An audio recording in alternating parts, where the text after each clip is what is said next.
Thank you very much. Happy New Year, everybody. Welcome to the January 15, 2026 regular meeting of San Diego Community Power Board of Directors. I'm Tara Lawson-Remer, Chair of the Board, representing the County of San Diego. We welcome members of the public, community power staff, and board members to join us today at the Port of San Diego Administration Building. I'll now call the meeting to order. Mari, please call the roll. Director Elo Rivera. Director Fisher. Present. Director Insunza. I'm here. Director San Antonio. Present. Director Suzuki. Present. Vice Chair Yamani. Here. Chair Lawson-Remer. Here. We have a quorum, Madam Chair. Okay, thank you very much. We will first stand and face the flag for the Pledge of Allegiance.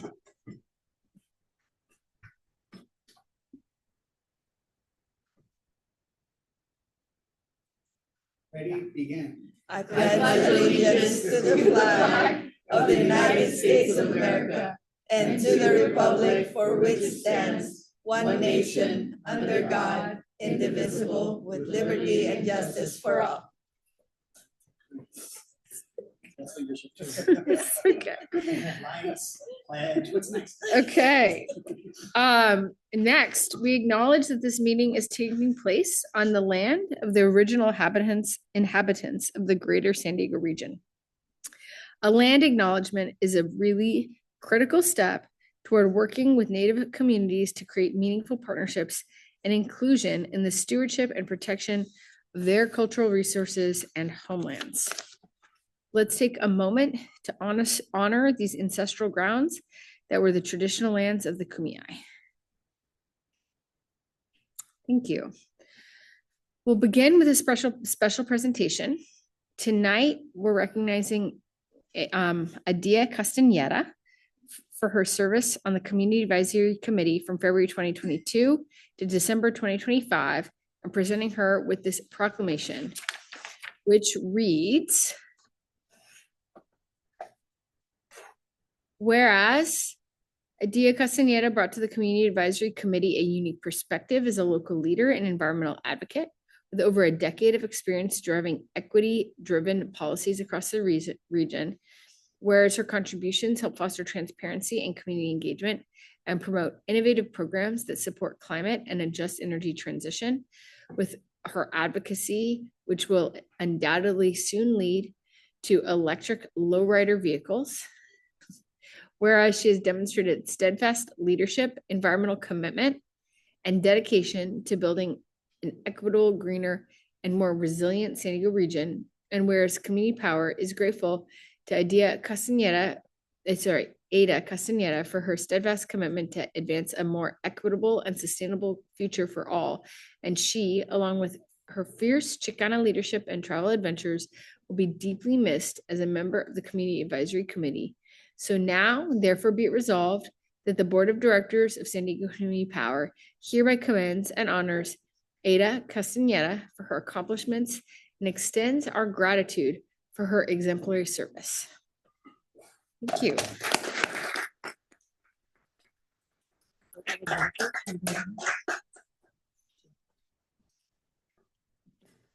We're going to get a photo.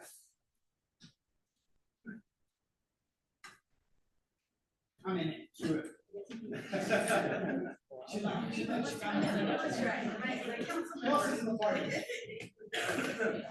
We need National City, we need Chilla, we need the Macy's.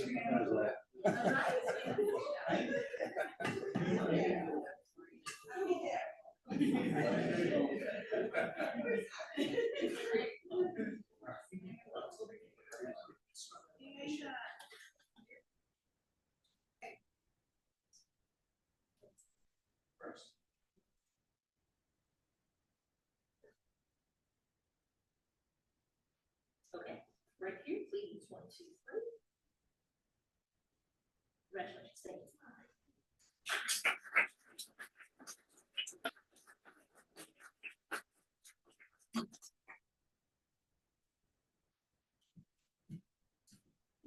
you.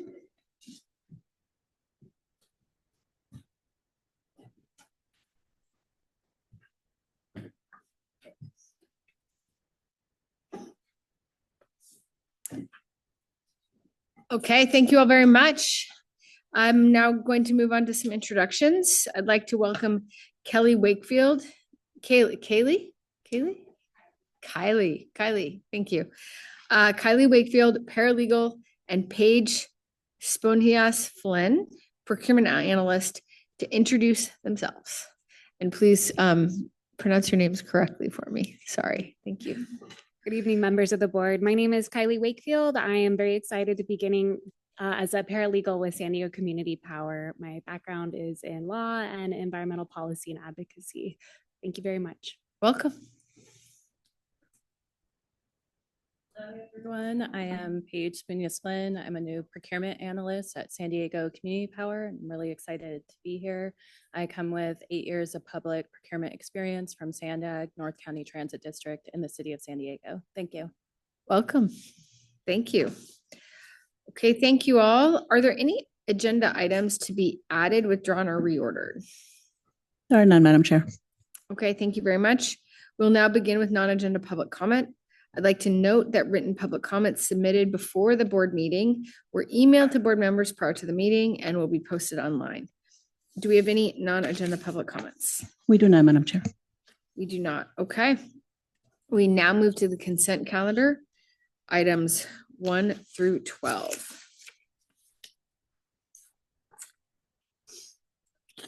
Motion approved. Second. Thank you very much. We have a motion and a second. Any comments by any of my colleagues, or do any board members wish to pull any consent items? No. Mari, do we have any public comments on the consent calendar? We do not have any, Madam Chair. Okay, well, we have a motion on the floor and a second. Mari, please call the roll. Director Elo Rivera, Yes. Director Fisher, Aye. Director Insunza, Yes. Director San Antonio, Aye. Director Suzuki, Aye. Vice Chair Yamani, Aye. Chair Lassen Remer. Aye. Motion carries. Thank you so much. We now move to item 13, election of officers for community power for calendar year 2026. We'll hold an election for the positions of chair and vice chair, and we'll begin with any public comments on this item. We do have a public comment online, Madam Chair. Ross Pike. Okay, thank you. Go ahead.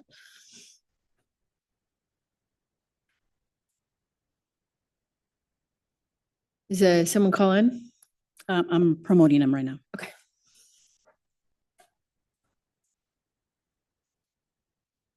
Go ahead, Ross. You'll have 3 minutes to address the board. You hear me? Yes, we can hear you. And you have 3 Thank you so minutes. much.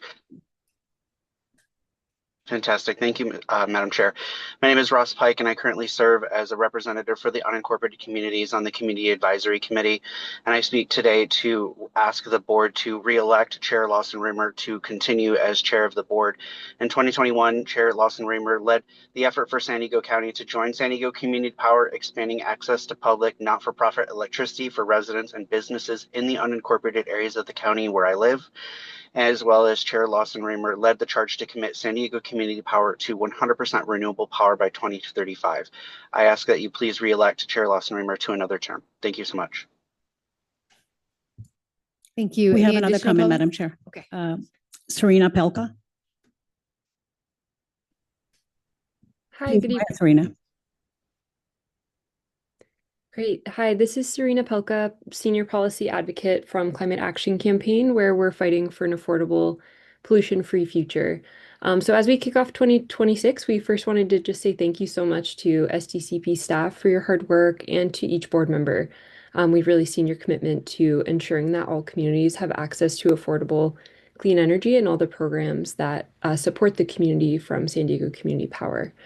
So as you vote today, we are here calling in to share our full support for Chair Lawson Remer to continue as chair of the San Diego Community Power Board. She continues to be focused on the meaningful action that will improve equitable access to clean energy across the region. We just recently saw Chair Lawson Remer take action at the county to reduce barriers for communities of concern to participate in local clean energy opportunities. And as we've all seen and just heard from the previous commenter, she's long been a champion for communities across the region and for SDCP's mission. So we know that as chair, she'll continue to keep SDCP headed in the right direction with a focus on equitable access and affordable energy. So we encourage your support for Chair Lawson Remer today as you vote. Thank you. No more comments, Madam Chair. Okay, thank you. With no additional public comments, I will now turn it over to my colleagues. If anyone has comments, Through the questions. chair. Oh, please go ahead. If I may have the honor to move for you to accept the continuous chair of this prestigious organization.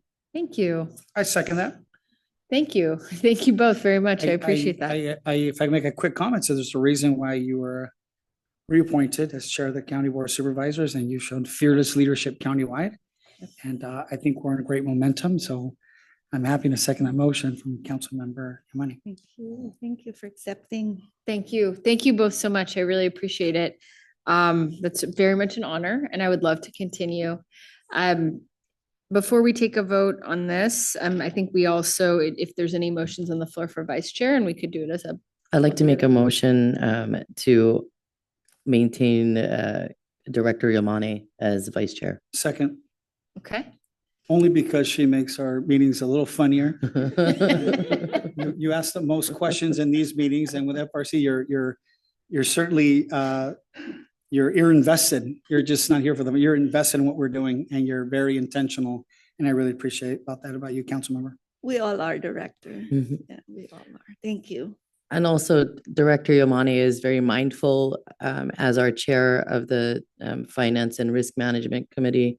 She's invested, and her enthusiasm is contagious. So I think she would be a fantastic vice chair. Would you like to say anything? Thank you. Let's work. Okay. I second that. So thank you. Thank you all very much. Any other comments by any of my colleagues? Yeah, Please. thanks, Chair. I just wanted to say that I very much support maintaining both you and Vice Chair Yamani in these roles. You all are doing an excellent job. I know that for me as a new board member last year, the experience you both brought, the commitment to the issues, I really have appreciated. And then definitely appreciate that as a board, this is as collaborative of a space as it is. And so thank you, and looking forward to working under your leadership again next year or this year. Thank you. Any additional comments? Okay.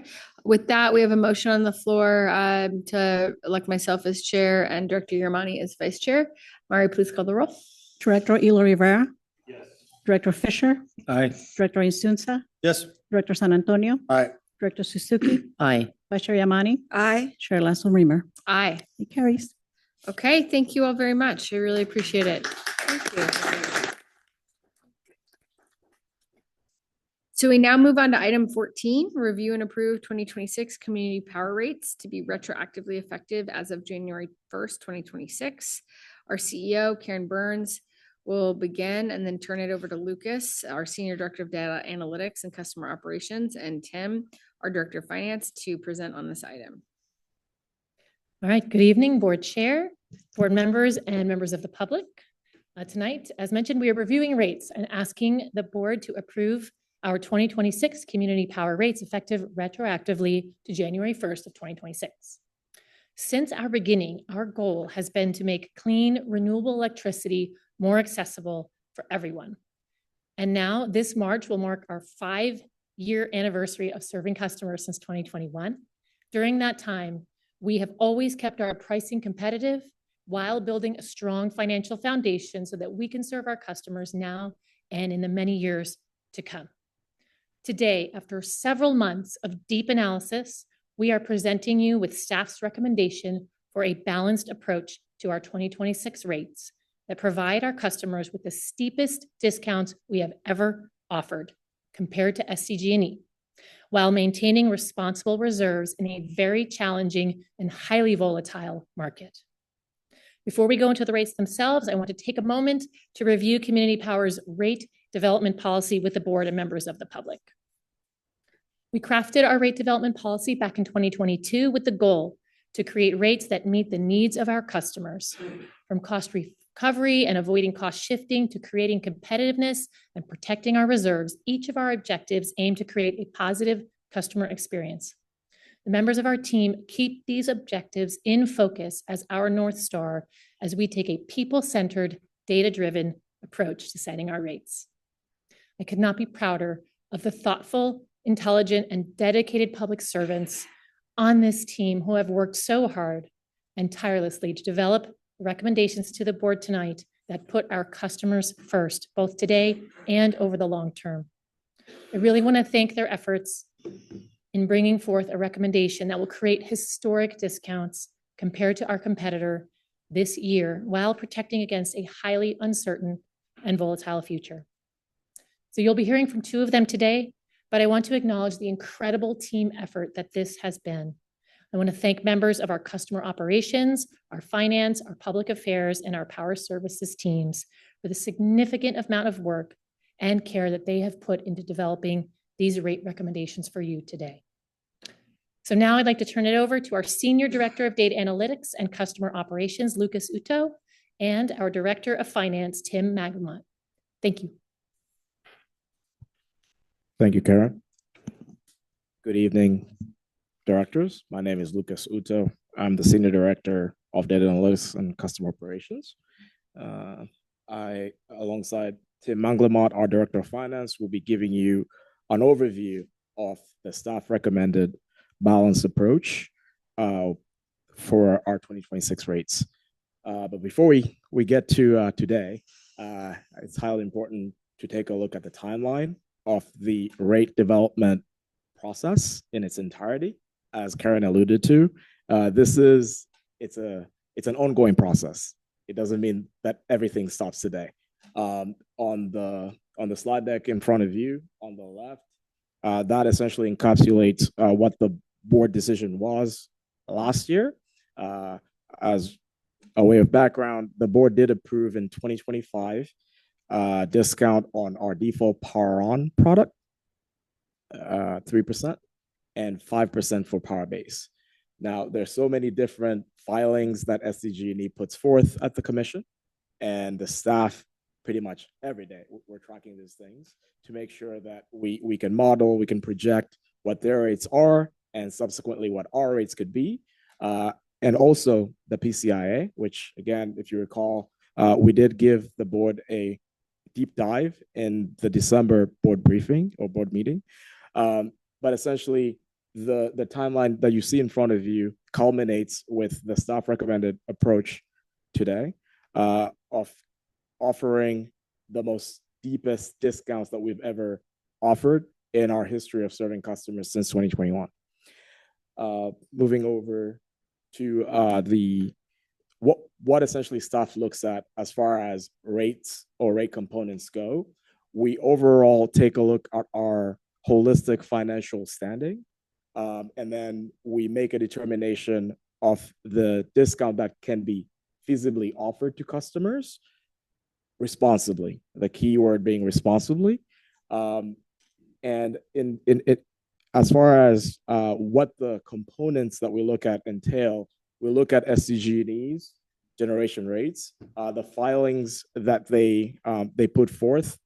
There is a consolidated filing that occurs at the end of the last business day of the year. So we actually got that filing on December 31st at 3:52 p.m., New Year's Eve.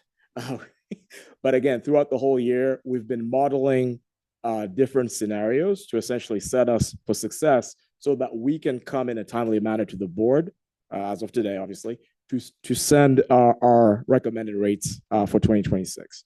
Now, the SDG&E generation rates, we saw those on December 31st. We've modeled different scenarios, and as we've put forth to the board in the staff report, we looked at different multiple scenarios, but landed on 3. And the one that staff is bringing to the board today is that balanced approach. As Karen mentioned, the markets are volatile.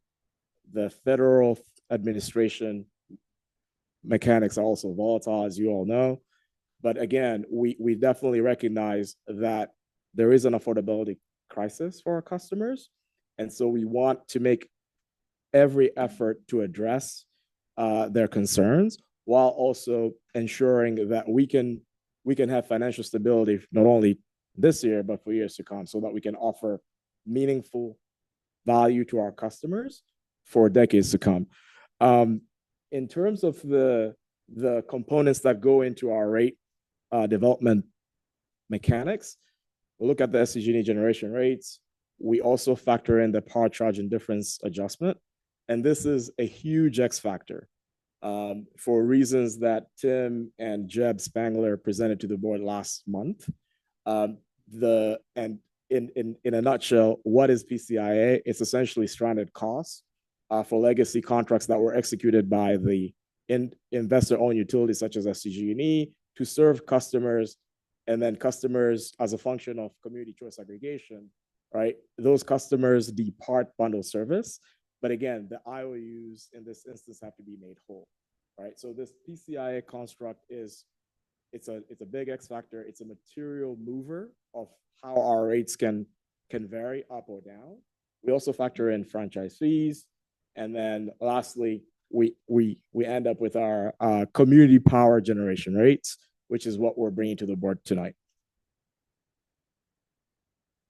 Now, you've heard this term multiple times, perhaps over the last couple of years, the rate trifurcation. What is it and why is it important? This graphic here captures the essence of the fact that, again, PCIA, it's that exit fee, if you will, that every customer pays, bundled or unbundled. And the way that SDG&E affixes the PCIA, it's essentially predicated upon when customers depart bundle service, so their service. And as you all know, or as you all recall, when we were enrolling customers, we didn't do all customers at once. We did the enrollment in 3 distinct phases. There was a phase 1 and phase 2 in 2021. There was a phase 3 in 2022, and then a phase 4 in national city and unincorporated areas of the county in 2023.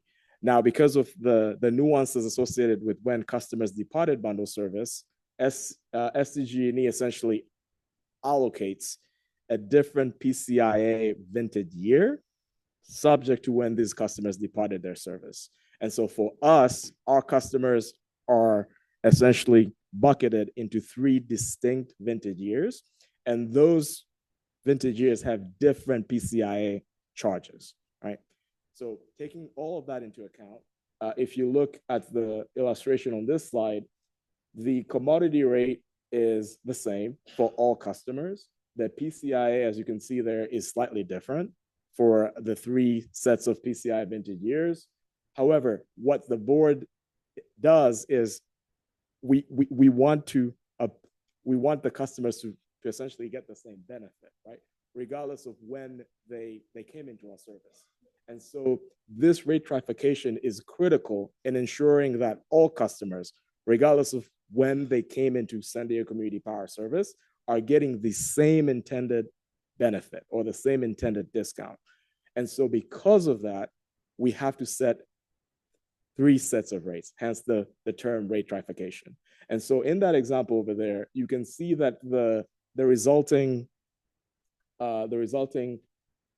generation rate is slightly different, but at the end of the day, the community power rate, PCI, and the franchise fee, which are the components that we factor into our rate setting mechanics, everyone pays more or less the same amount, right? Despite the different PCI exposure. And this is the critical component of why we believe very strongly that a rate trifurcation is critical in ensuring that all of our customers receive the same intended benefit. And essentially, it's a balanced rate structure as a result. So with that, I'm actually going to pass the baton over to my colleague, Tim McLemore, and then I'll rejoin shortly after he's done. Thank you.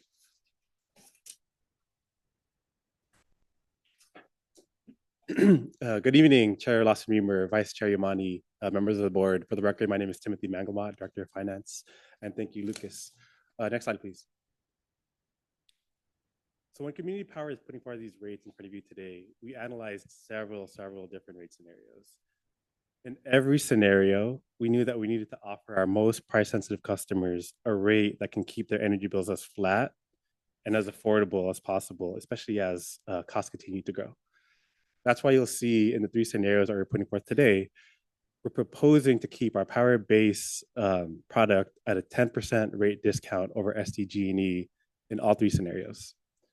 Now, our power on default product is where we really need to look to see and analyze really closely to make some hard choices.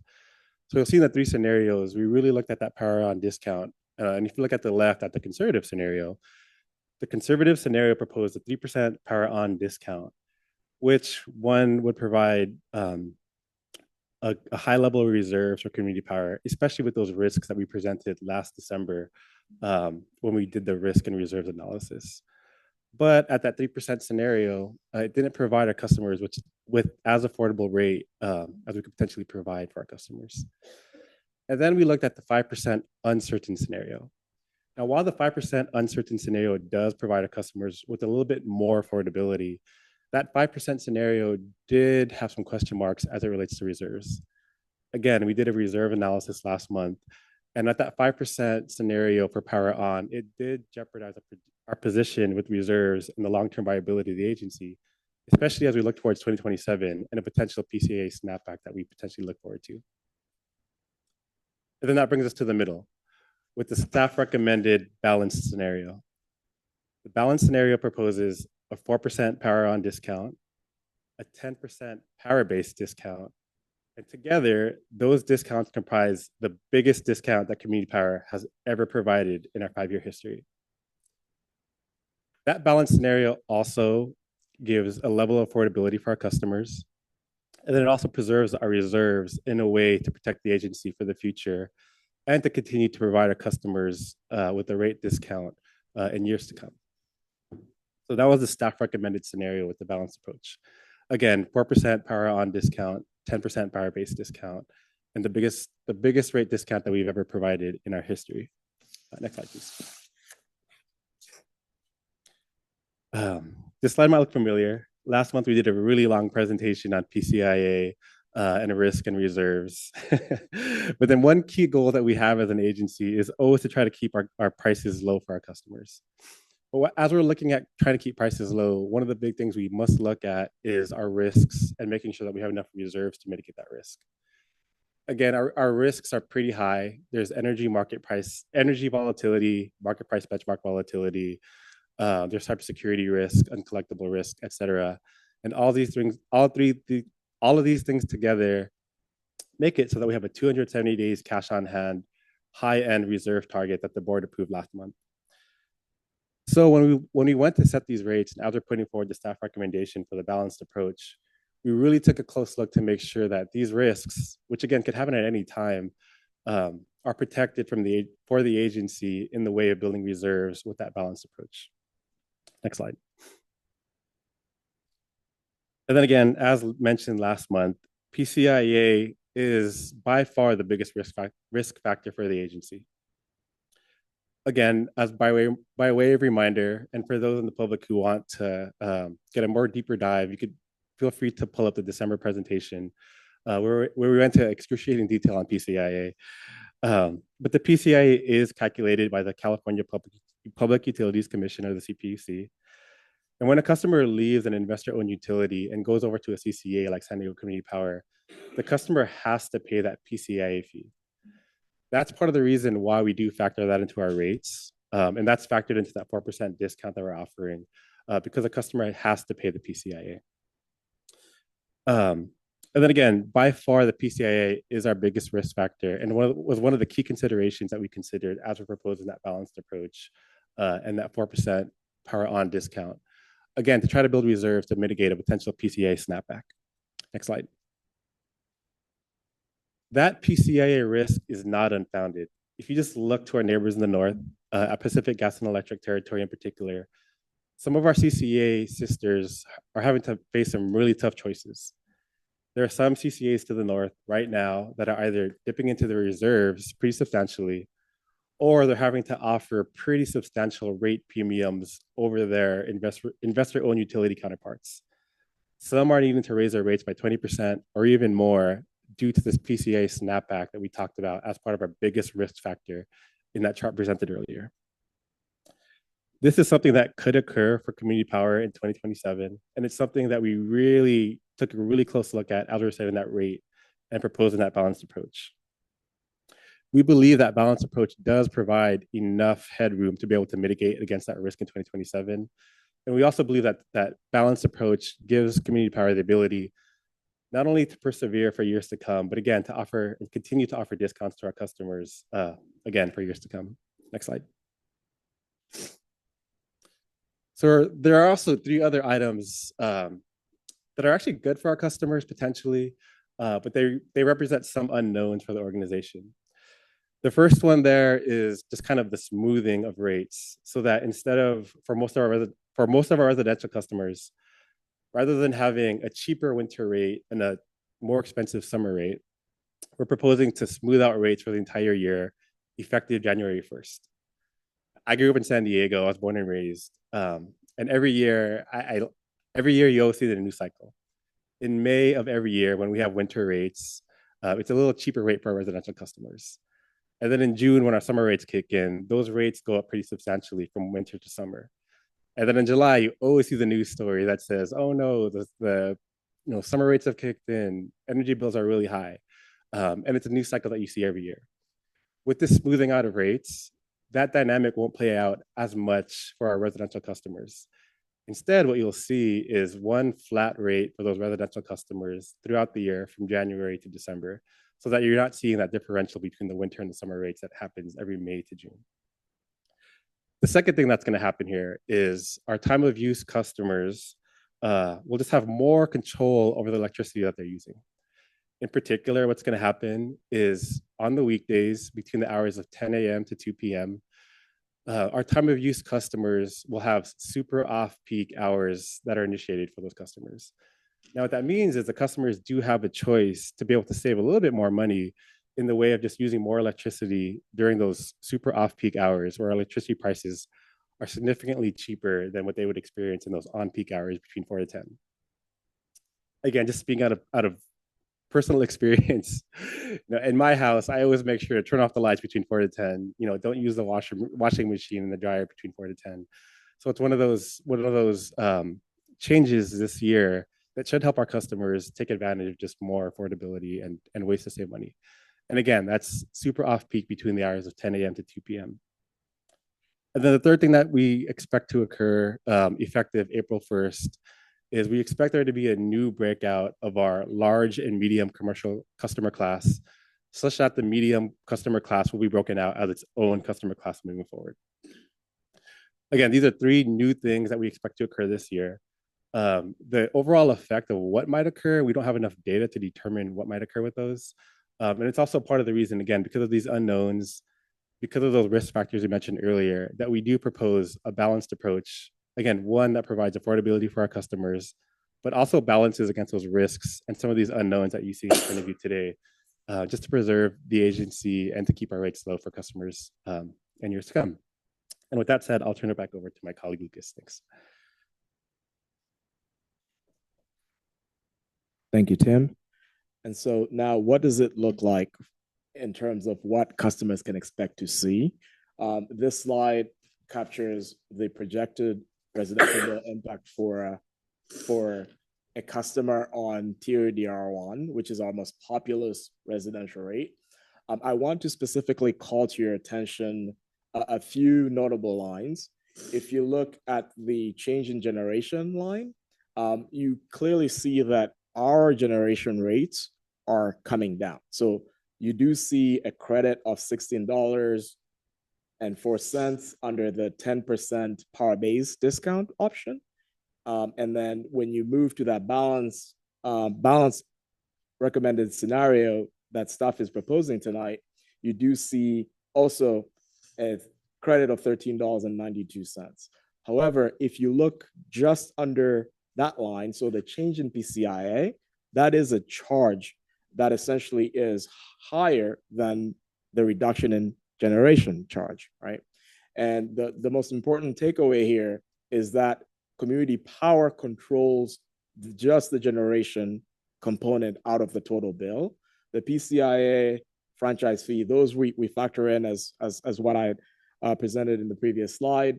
And then the delivery charges, those apply equally for all customers, bundled and CCA alike, right? And then in terms of what customers can expect to see, especially on the residential customer class, is that for a customer on power base, year over year between 2025 and 2026, the increase there because of the proposed 10% discount is about 66 cents per average on a month going forward. Whereas for Power On, it's about a $2.78 increase. And again, we recognize that customers are facing very difficult choices between putting food on the table and paying their utility bills.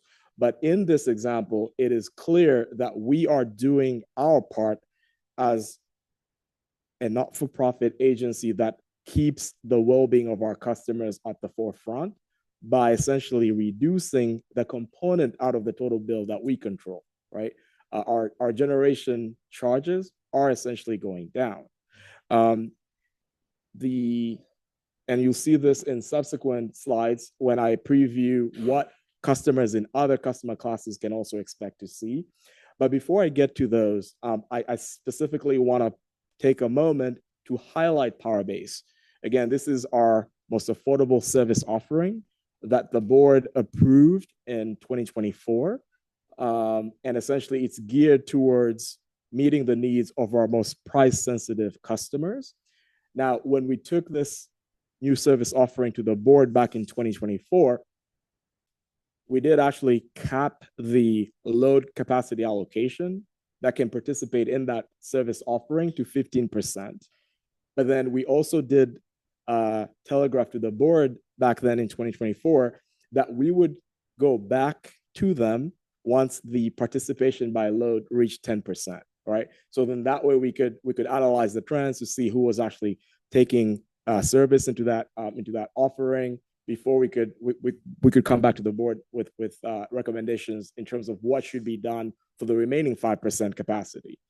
But as of today, staff is recommending that we adjust that trigger down from 10% to 5%.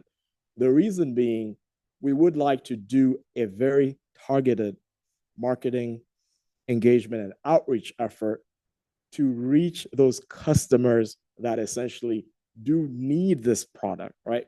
As a function of either being on fixed income or otherwise, specifically in our communities of concern.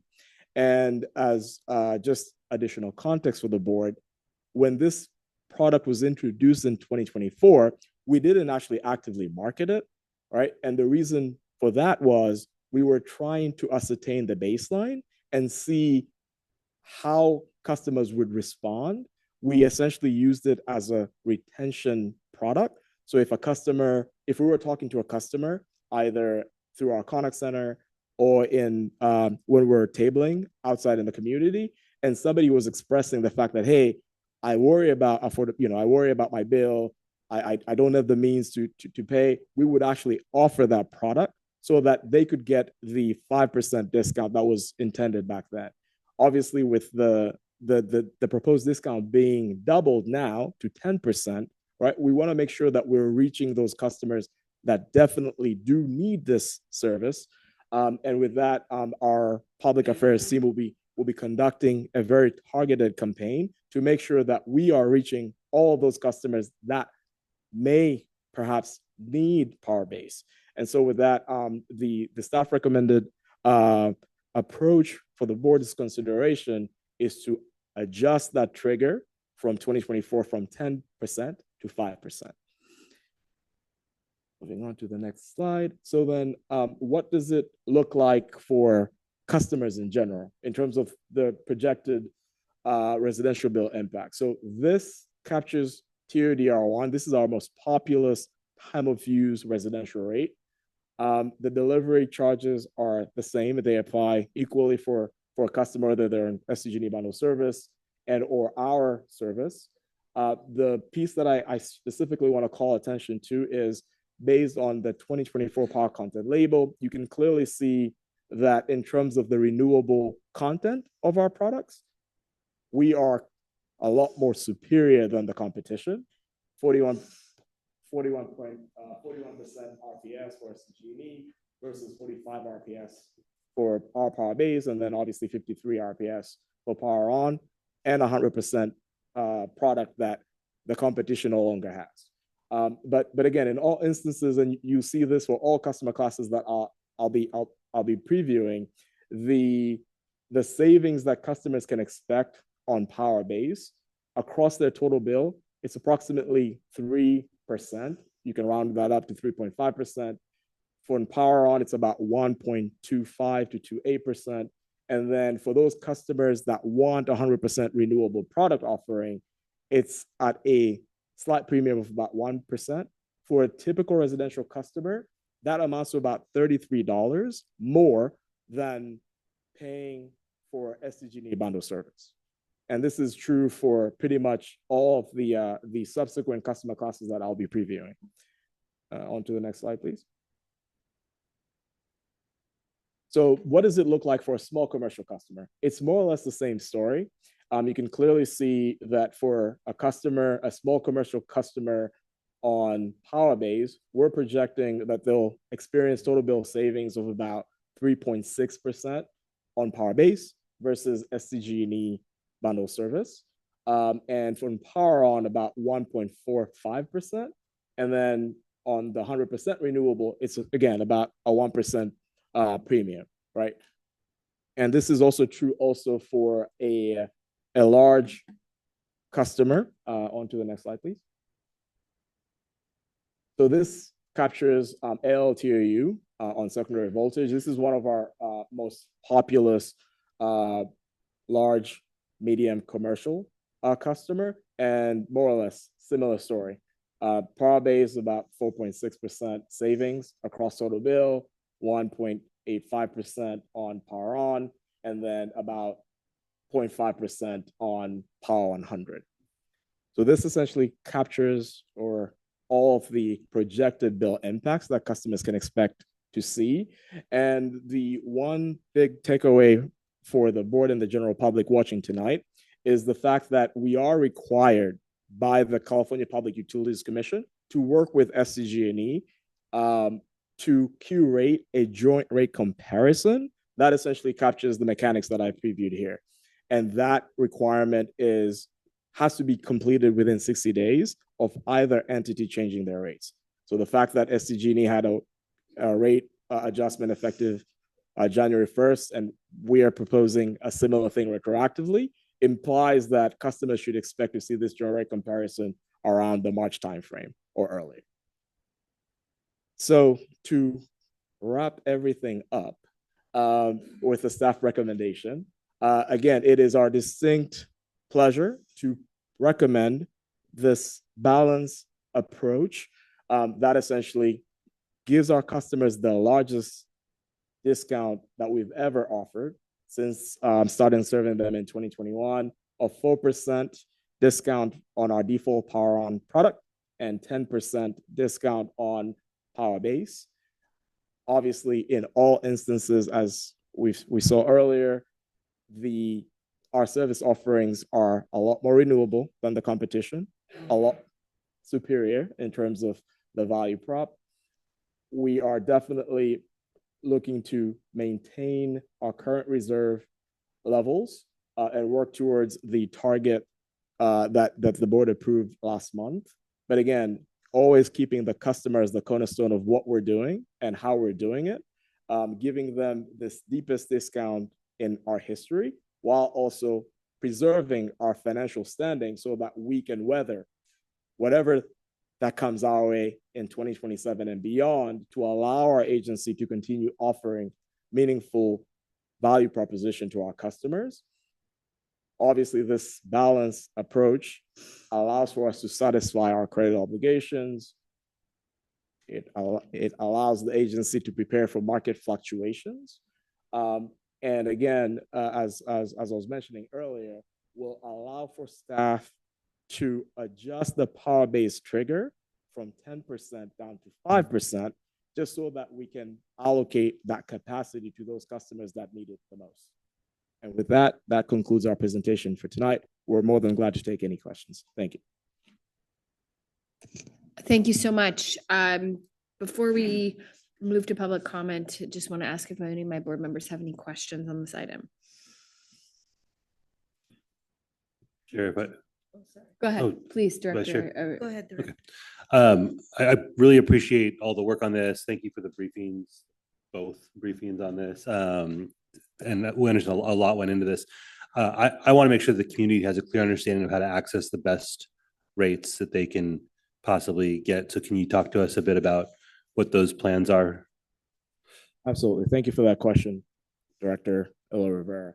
So in terms of what we've done up to this point, we have all of our customer-facing materials ready to go.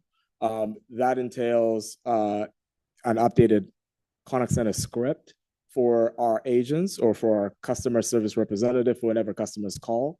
As I mentioned earlier, we are going, assuming the board approves the staff recommended option, our public affairs team has been diligently working. I mean, we were talking to them late into the night yesterday, preparing our website to essentially showcase the recommended rates that we're proposing tonight.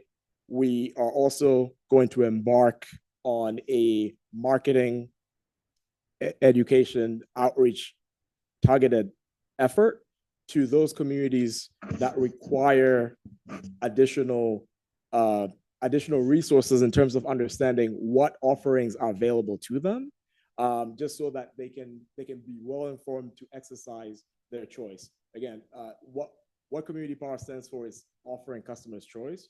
Whether there's a customer that wants 100% renewable product to a product that is significantly cheaper than the competition, which is power-based, and then everyone in the middle as well in terms of power on. So we are prepared and we are equipped to make sure that our customers have all the resources at their fingertips to be able to exercise the choice of their choosing. I appreciate that. And so I want to make sure I understand that correctly, that there's a plan to ensure that those who come to San Diego Community Power are clear about what their choices are and where the best price is. And then there's also a plan to proactively reach out to community and let them know that there are choices, and that within those choices are choices that are significantly less than SDG&E. Absolutely. Yes. Okay. That part is incredibly important. I appreciate you all. That second piece, both are important, right? We want to make sure that folks who come to us, it's clear and it's simple. And then that additional piece of taking the proactive steps, I think, just kind of reversing this for a second, if there was a situation where SDG&E was this much cheaper than Community Power, how aggressively they would market that to community, and different resources there, for sure. But the mentality of wanting to ensure that as many people as possible know about that and know how to take advantage of it, I think is incredibly important. So obviously there's a ton of technical work that goes into this. I think sometimes my questions about communication and engagement of community, I don't in any way intend to kind of brush past all the technical components and all the work that goes on that end. But ultimately the effort is made with the desire to have the community feel that impact, and the community will only feel that impact if they know that option exists. So thank you again. I appreciate all the work on this, and I'm looking forward to partnering with you all to let community know what their choices are and how this is a better way to, this is a better choice. Thank you. Thank you. Director Yamani? Thank you. And just to piggyback with Director Elo Rivera, the processes will come back with, is it cost neutral, or, fiscal impact that will be created with regards to that full-blown marketing that we have to do to reach, the ratepayers? Thank you for that question. So in terms of what staff actually model, we modeled the balanced approach that we're bringing forth to the board tonight with the power-based assumption of full enrollment, right? And so what that then allows for us to do is we, at the recommended 5% trigger, or the recalibration of the 10% to 5% trigger, it allows for us to analyze the trends that we're seeing in terms of who is actually enrolling into power base, right? as of today, I was actually checking this right before this board meeting. We have 1.3% of our 15% capacity allocated to Power Base subscribed. And of the lion's share of that 1.3% is actually commercial customers. But if you look at it by account breakout, it's 88% residential based on the count of accounts as opposed to load, right? So we're saying at 5%, that allows for staff to take a look at who's enrolling, because right now Power Base is open to all customer classes, right? But I think in actuality, right, I think the residential customers perhaps are the ones that need it the most, right? So at 5%, we will take a look holistically at every moving variable, and then we'll come back to the board with a recommendation to either say, hey, perhaps it is up to the board's consideration, maybe to do something to make sure that it's residential customers that are enrolling into that service, right? But again, that is the essence of our proposal to adjust that trigger accordingly. Thank you. Thank you, Chair. Please go ahead. Thank you, Chair. Lucas and Tim, thanks again for a great presentation. I'm sure the hard work is finally feeling good. I'm sure tomorrow you start looking at 2027. It's how it is. It's very perpetual. This is something I've looked forward to for many years.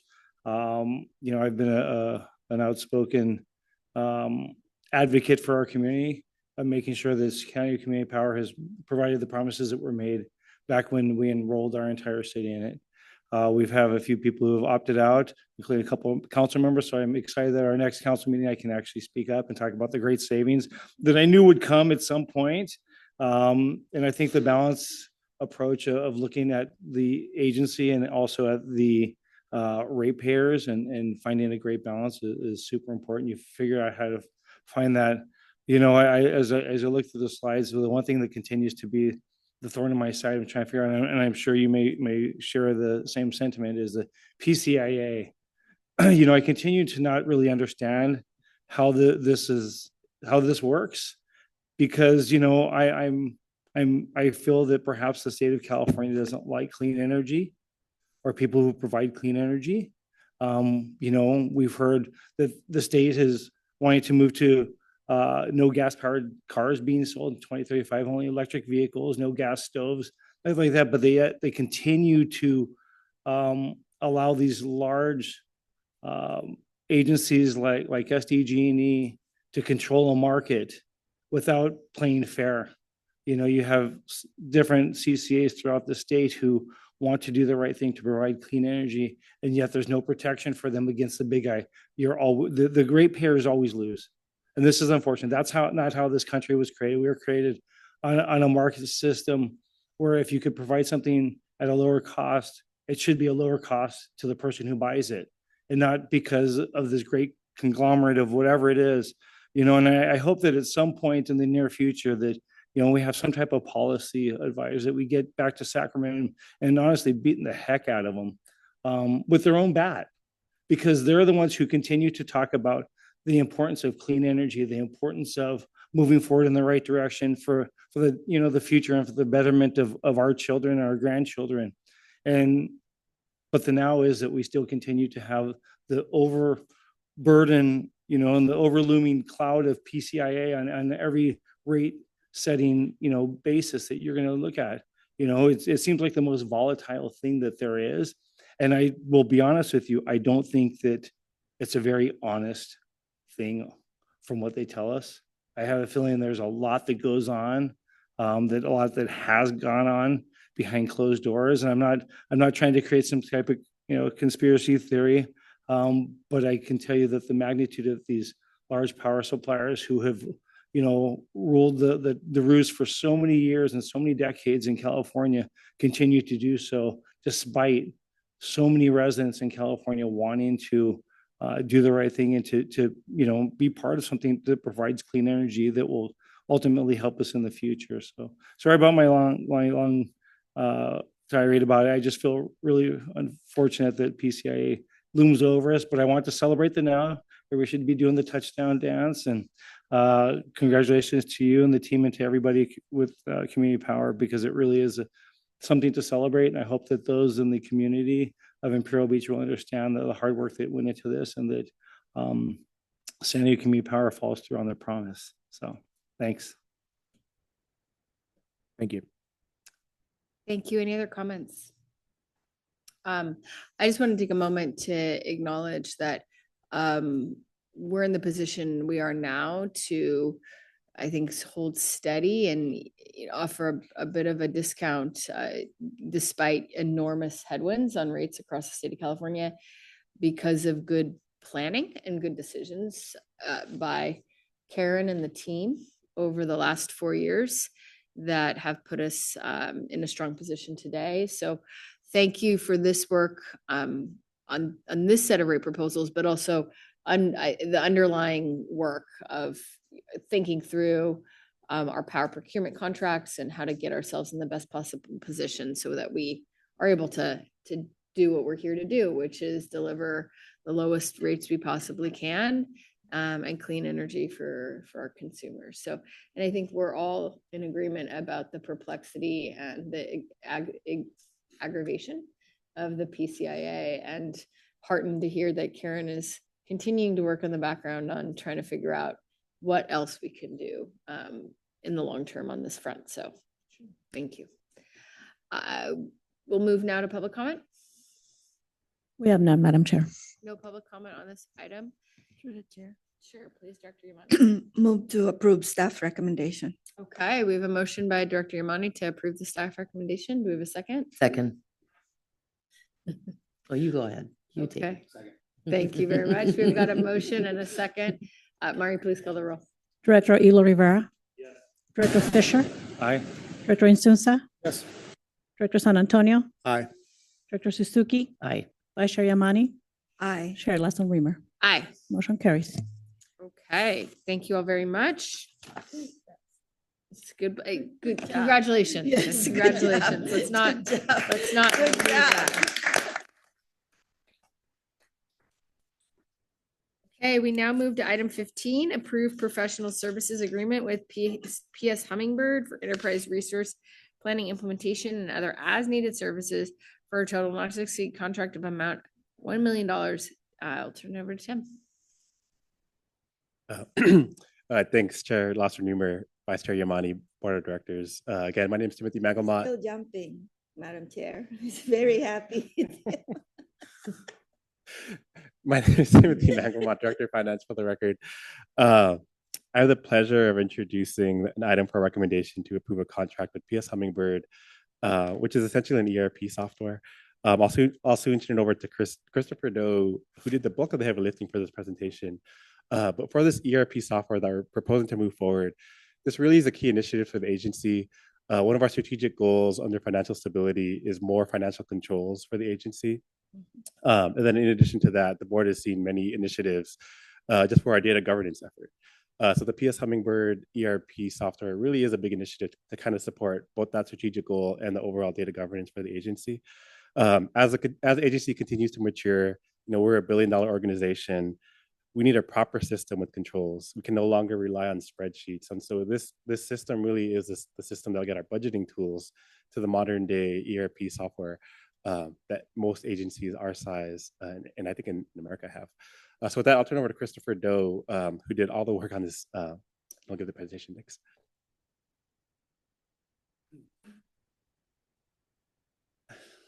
Good evening, Chair Lasser-Reamer, Vice Chair Yamani, Board of Directors, Chris Doe, Senior Finance Analyst here at San Diego Community Power. I have the pleasure of presenting the ERP. ERP stands for Enterprise Resource Planning.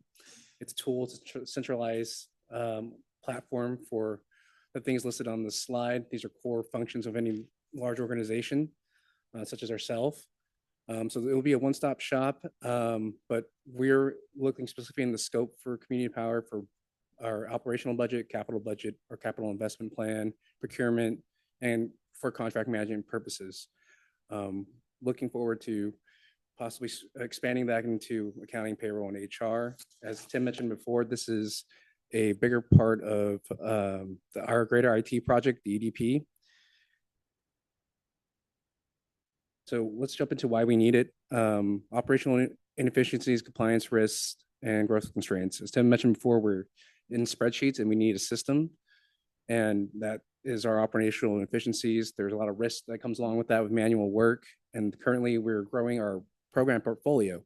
That program portfolio, we're seeing some growth constraints there because we treat every single program as its own operation, its own bucket, and we want to make sure we're tracking things properly there. And what will it do? Look at the standardized controls, help us with grant management with those program funds, and also automate reports, because currently we spend a lot of time, frankly, just making reports, that are recurring reports on a monthly basis, and we could use that time to do more sophisticated work. And the things that will benefit us, I know there's a point there that says system versus people.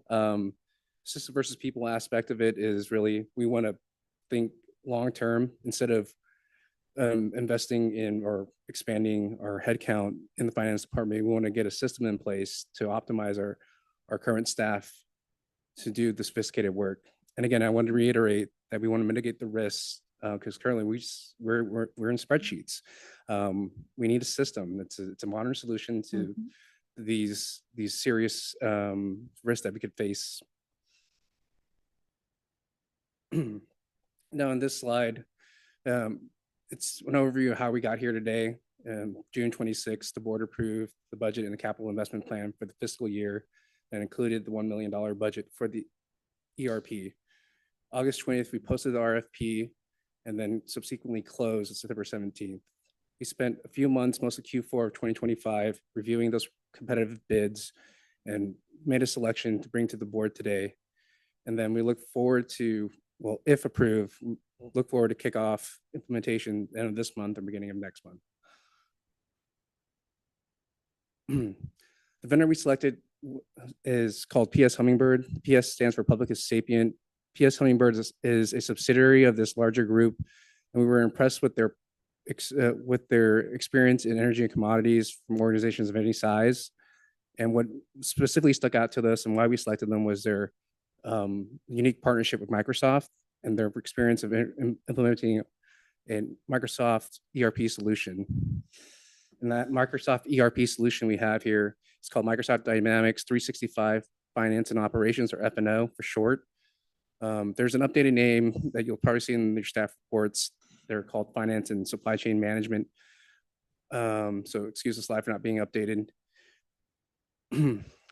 So the reason why we chose Microsoft Dynamics 365 is it has all the needs. It can fulfill all the needs that this organization has, especially with budget, procurement, and things I mentioned before. This is also a no-code, low-code solution, meaning that staff can self-administer this. We don't have to rely on consultants and pay consultants to configure every single little thing in the future. This is a fiscally responsible choice. And on top of that, we won't outgrow this system. Most ERP systems that we looked into either are too big or too small. This just fits right and has the ability to grow with us. And to the punchline here, we eventually, through negotiations with PS Hummingbird, came to a $657,000 fixed fee contract. That's well below our $1 million budget. We will see considerable amount of savings. So with that, I would recommend the board to approve this contract. Thank you. Okay, thank you very much. Any questions for my colleagues? Do we have any? Okay, please go ahead, Director. Thanks for the presentation. Just quickly, on a system like this, what are the cybersecurity, controls, or what does that look like? Because obviously there's a lot of information that will be funneled into this, and I'm sure that the agency already has some security protocols, but I was just curious. Yes, that's a good question. This rolls up into our larger IT project, and we'll make sure this is a closed environment. This isn't going to get out there on the web of any sorts.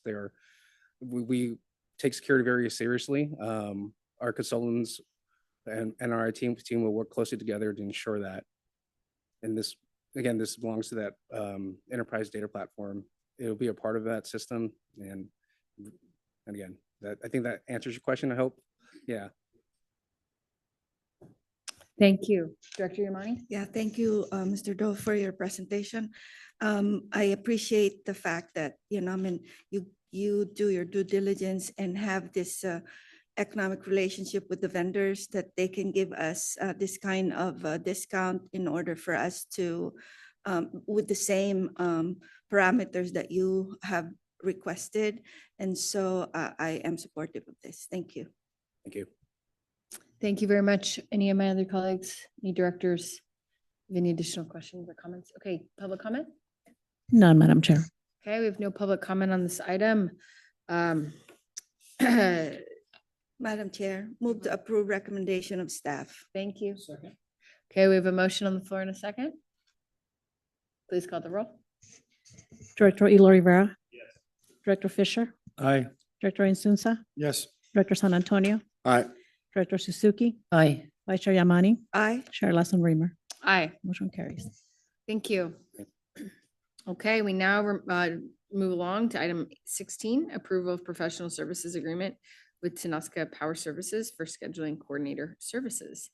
Janine Kamara, I will call you to the podium. Thank you.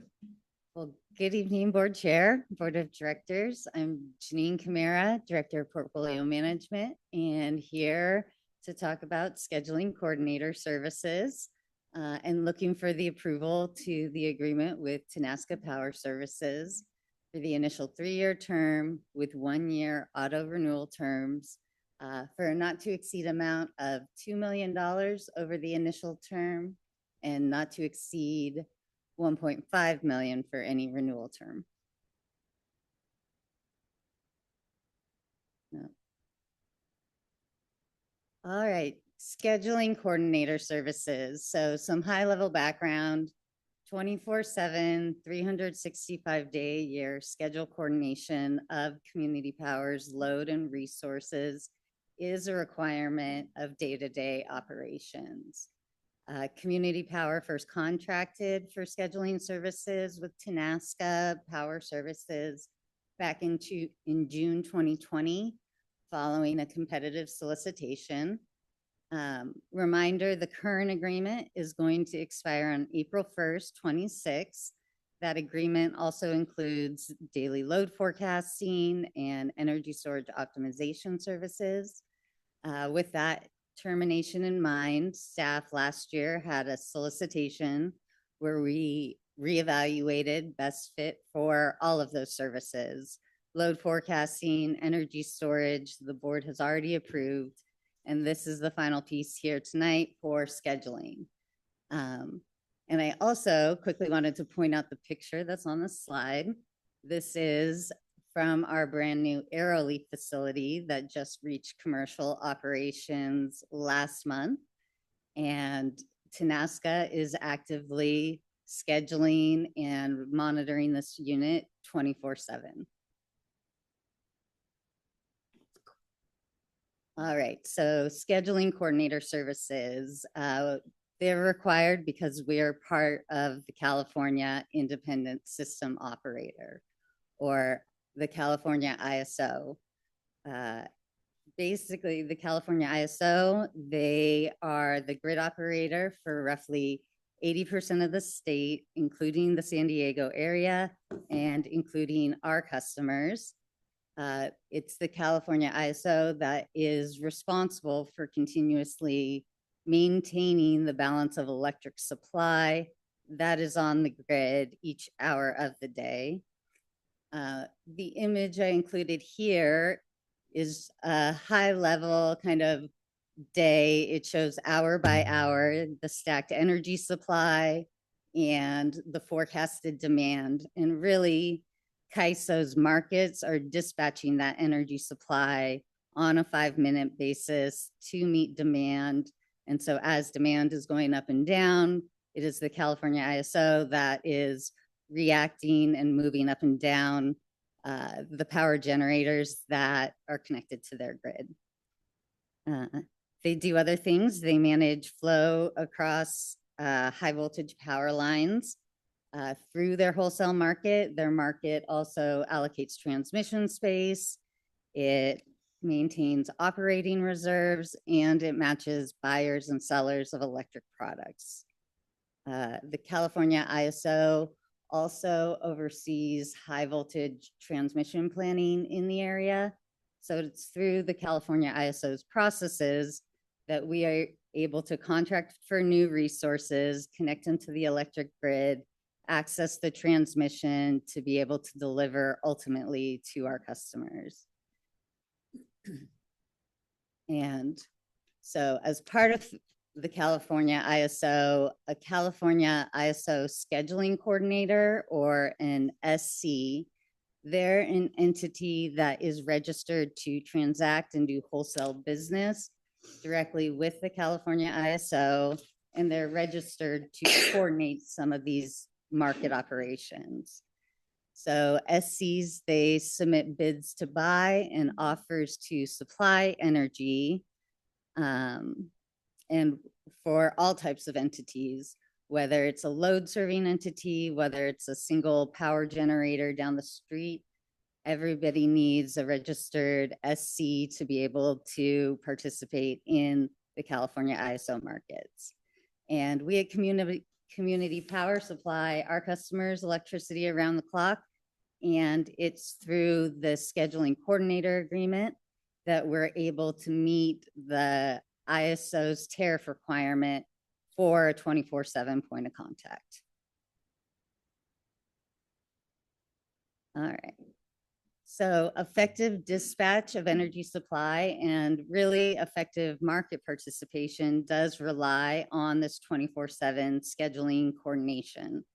Scheduling coordinators do a lot of things, but some of the most important is they coordinate all new energy resource requirements and new resource testing through the California ISO's new resource implementation process. And that process ensures all new utility scale resources are fully operational and ready to start commercial operations. So the SC does manage all those requirements. They also, I mentioned, submit daily and hourly energy schedules, economic bids, and they manage any planned or unplanned resource outages in real time. Scheduling coordinators ensure compliance with resource adequacy requirements, and they monitor dispatch operating instructions. Scheduling coordinators also are responsible for managing congestion revenue rates, or CRRs. I won't dive into CRRs. I'll very, very simply, they are the California ISO's mechanism to manage the financial rights of moving power across their system. So it is a complex thing, but it's something that the Power Services Group is very involved in, and we need a scheduling coordinator to be able to accomplish that day to day. In addition to the submitting bids and offers, submitting resource adequacy plans, supporting CAISO requirements, this agreement also fulfills our 24/7 obligation to the California ISO for participating in their markets. And so overall, the scheduling agreement also supports Power Services' strategic plan goal to prudently manage the portfolio, to minimize costs, and to minimize risk to customers.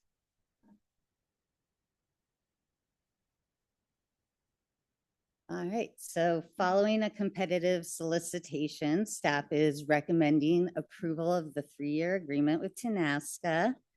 Tenaska was selected based on competitive pricing and their extensive experience connecting and working with all types of generators that are connected to the California grid. Tenaska does have a specific expertise in the different energy storage configurations, which are part of the portfolio that we are building. So the partnership with Tenaska, especially for that energy storage knowledge, has been very valuable. Not only that, they have been around in a registered SC in the California ISO market since 2012. And they also work with similar size CCAs to Community Power. So they're providing SC services to other entities that are similar to, that have similar goals to ours. And lastly, since launch, they have been more than willing and more than ready to provide power services with the support, share their knowledge, and make sure that we are successful in everything that we do. And so we do also value that readiness and expertise. So the new scheduling services agreement does, however, narrow the scope of services provided by TNASCA. Previously, I think I mentioned load forecasting, storage optimization. In the new agreement, we are reducing those services. Also in the new agreement, we included optional termination provisions for some of the CRRs or the CAISO support items. With no penalty, we could cut back on those services from TNASCA if Power Services decides to bring those in-house. If we have enough resources and everything we need to do that on our own, this agreement does allow us to cut back further if needed.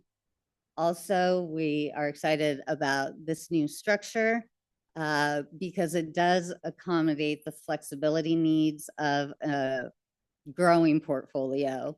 Right now, it's going to ensure that we're not paying fixed scheduling fees until resources come online and reach commercial operations. And if anything is delayed, it's not gonna, we're not paying for it, basically.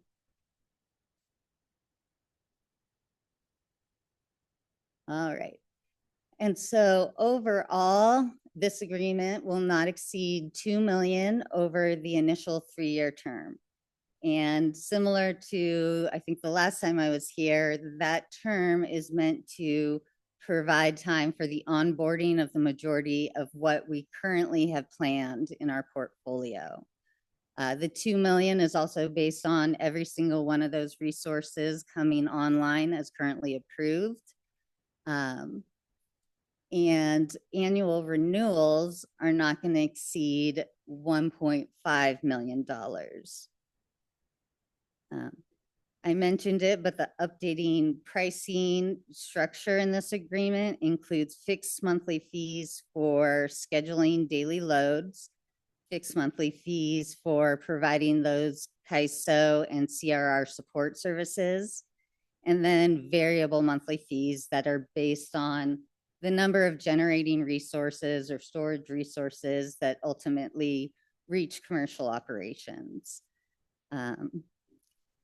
Structuring it this way really is going to help Power Services to be able to budget accurately forward as, you know, we add more resources even beyond what we have planned now. The agreement like this, we will know our costs and be able to include that in our decision making. Ongoing costs with the scheduling services function is estimated to be between 1 to 1.5 million per year. And I'll add scheduling or contracting for these services, I do think is beneficial fiscally. 1 to 1.5 million is a high number. However, if we were to attempt to do scheduling on our own, just the salaries alone of a 24/7 staff are going to exceed that, and that doesn't even account for IT, hardening, cybersecurity, a whole lot of other things. So in this case, I do like the approach of scheduling being met through an agreement when it's a partner that wants to let you see you succeed, like TNASCA. So like I mentioned, they've been scheduling for us since the beginning. whether submitting those every day, monthly RA plans. They've led our few resources through this new resource implementation process. They're managing Arrowleaf right now as we speak. And the new agreement already mentioned, but we did reduce the scope of services and we are focusing just on scheduling with them. And with that, I'm happy to take any questions. Do any directors have any questions on this item? Just one really quick one. Yes, please. Who are the three other CCAs that Tenaska is working with? Good question. CPA and I 100% know CPA. The other it's somebody else on the large side. I don't want to guess, but I could come back to you, but for sure CPA. Thank you. I think I want to just better understand why, although we may have more power online in the future, why would our amount of our contract decrease? Why would it increase? Decrease, because it's over the initial term and not to exceed amount of 1.5 for auto renewal terms. Well, so because if some of these resources are delayed, or if some of the resources, for whatever reason in this environment, don't make it to commercial operations. Got it. Okay, thank you. Once everything gets online, and we might have to increase it in the future, but for right now, what we have on our horizon, the costs are not going to exceed this. Got it. Thank you. Any other questions from any directors? Do we have any public comment? We do not, Madam Chair. Okay, we don't have any public comment and no questions. Do I have a motion? I'll move to approve it. Okay, and we have a second? Second. Thank you so much. We have a motion on the floor in a second. Mari, please call the roll. Yes. Director Fisher, Aye. Director Insunza, Yes. Director San Antonio, Aye. Director Suzuki, Aye. Vice Chair Yamani, Aye. Chair Lasso Reamer. Aye. Carries. Okay, thank you very much. We now turn to the CEO's report. Karen. Yes. Good evening again. Next slide, please. All right, so last month in December, our community power joined our local communities at holiday celebrations across San Diego. We helped power the holiday tree lightings at Pier Plaza in Imperial Beach, a Kimball holiday in National City, Light Up Logan in Logan Heights, and the Chula Vista Starlight Parade. We also sponsored a light show at Balboa Park's Museum of Art for San Diego's biggest annual holiday celebration, December nights. Next slide, please. All right, the holiday season may have come to a close, but our team is still out and about in the community. This past weekend, we joined Councilmember Ela Rivera at the City Heights CDC's Teltra Park Beautification, where we refreshed park amenities and planted new trees that will increase shade and improve air quality for our park goers. And along with Councilmember Ela Rivera and Councilmember Suzuki, I recently attended the National Electrical Contractors Association San Diego chapter's annual gala. It was a great opportunity to celebrate the hard work of the electrical contractor industry while connecting with elected officials from around the region. Thank you. That concludes my report. Thank you, Karen. Okay, that brings us to the end of our agenda today. I appreciate the participation and dedication of all the directors, but I also just really want to acknowledge that I think what we've accomplished today is pretty important, pretty significant. Looking, I think, globally across every industry, not just energy, but grocery stores and gas pumps and just everything that people deal with day to day. And I really appreciate the hard work of the team who has made this possible. So thank you very, very much. So our next regular meeting of the Community Power Board of Directors will be on February 26th at 5 o'clock. We are adjourned. Yeah.